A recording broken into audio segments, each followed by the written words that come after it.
Every article about the safety pin, Wikipedia included, says the same company got rich off it, W.R. Grace & Company.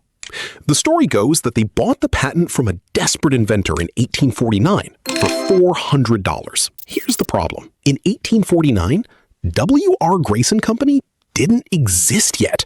It wouldn't be founded for another 5 years in Peru, and its first business wasn't pins. The inventor was Walter Hunt, a New York mechanic with 13 kids and a habit of inventing his way out of trouble.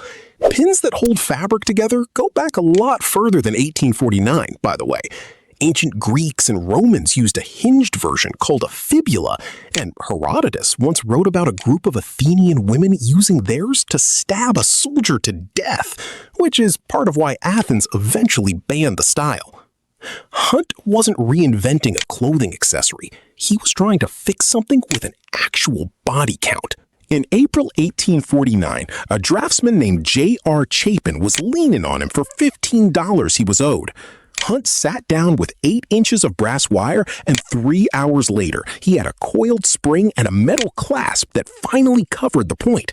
He patented it, sold the rights for $400, paid Chapin back, and kept the spare $385. That part of the story checks out. It's the part right after it. Who actually bought the patent and turned it into a fortune that nobody seems to have verified before copying it into the next article? W.R. and Grace & Company is real. It's still around. It makes industrial chemicals today. But it was founded in 1854 in Peru by an Irish immigrant named William Russell Grace. And its first business was guano, bird droppings shipped out to fertilize farms in Europe and America. The company didn't even open an office in New York until 1865, 11 years after it supposedly wrote Hunt a check. So either history's most repeated safety pin fact is wrong, or there's a piece of this story that's never made it past the headline. One old roundup of safety pin trivia hedges by mentioning a completely different version. A businessman named Richardson who paid Hunt $100 to file the patent, on the condition that Richardson got to keep it. 2 competing stories, one company that didn't exist yet, and as far as I can tell, nobody's ever actually traced where the real money went. If you've got the receipt, I would genuinely like to see it. And this wasn't even the first fortune Hunt walked away from. 15 years earlier, he built one of the first working lock-stitch sewing machines in the country. He sold half the rights to a businessman named George Arrowsmith and never bothered filing for the patent. Family legend says his daughter ran a corset shop with 12 seamstresses, and Hunt got cold feet about putting them out of work. Maybe. Or maybe a man with 13 kids to feed and a habit of selling off his own ideas just found a convenient excuse. Either way, Elias Howe patented a nearly identical machine 12 years later, fought for it through a decade of lawsuits, and got rich. Isaac Singer eventually paid Hunt $50,000 just to make the legal mess disappear. 2 different inventions, 2 fortunes Hunt never saw a cent of. None of that slowed the pin down.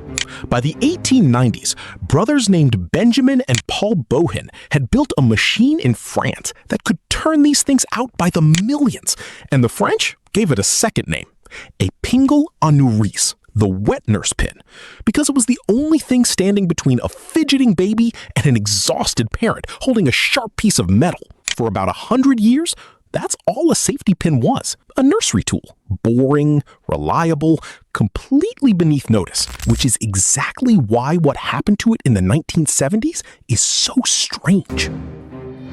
In London, the device built to stop a sharp point from finding skin started getting worn, with the point showing on purpose. Vivian Westwood and Malcolm McLaren ran a boutique called Sex, and they sold clothes held together and torn apart with exposed safety pins. The Sex Pistols wore them through their cheeks and lips. Johnny Rotten's reasoning was almost insultingly simple. He said it just stopped his pants from falling apart.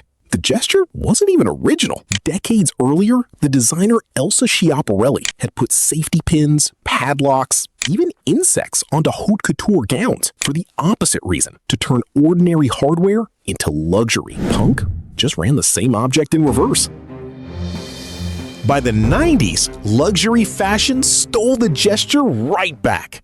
In 1994, a relatively unknown actress named Elizabeth Hurley showed up to a movie premiere in a black Versace dress held together quite literally by giant gold safety pins. She wasn't unknown by the next morning. Designers kept escalating from there. In 2024, John Galliano built a dress for Miley Cyrus out of 14,000 gold safety pins, strung together by hand over 675 hours for one red carpet at the Grammys. The same object Walter Hunt twisted out of desperation in 3 hours. 175 years later, somebody spent 675 hours doing it on purpose. Then, in 2016, after the Brexit vote in Britain and that year's US election, people started pinning a plain, ordinary safety pin to their jacket. Not gold-plated, not part of a fashion house, just the cheapest version you could find at a drugstore, worn as a quiet signal to strangers. If something happens to you, I'm safe to stand next to. It's almost funny, considering where this thing started. A weapon in ancient Athens, a deliberate threat on a punk record sleeve, 14,000 pieces of gold on a Grammy's red carpet. Underneath all of that, it never stopped doing the one thing Walter Hunt actually patented in 1849, keeping a sharp point away from skin. So, if you've ever wondered how a Peru-based shipping company ended up credited with turning a $400 idea into millions, the honest answer is that nobody seems to have actually checked for 175 years straight. That's the real story here, not the pin, the copy-paste. If you've ever seen a source that actually nails down who cashed that check, put it in the comments. I want to see it.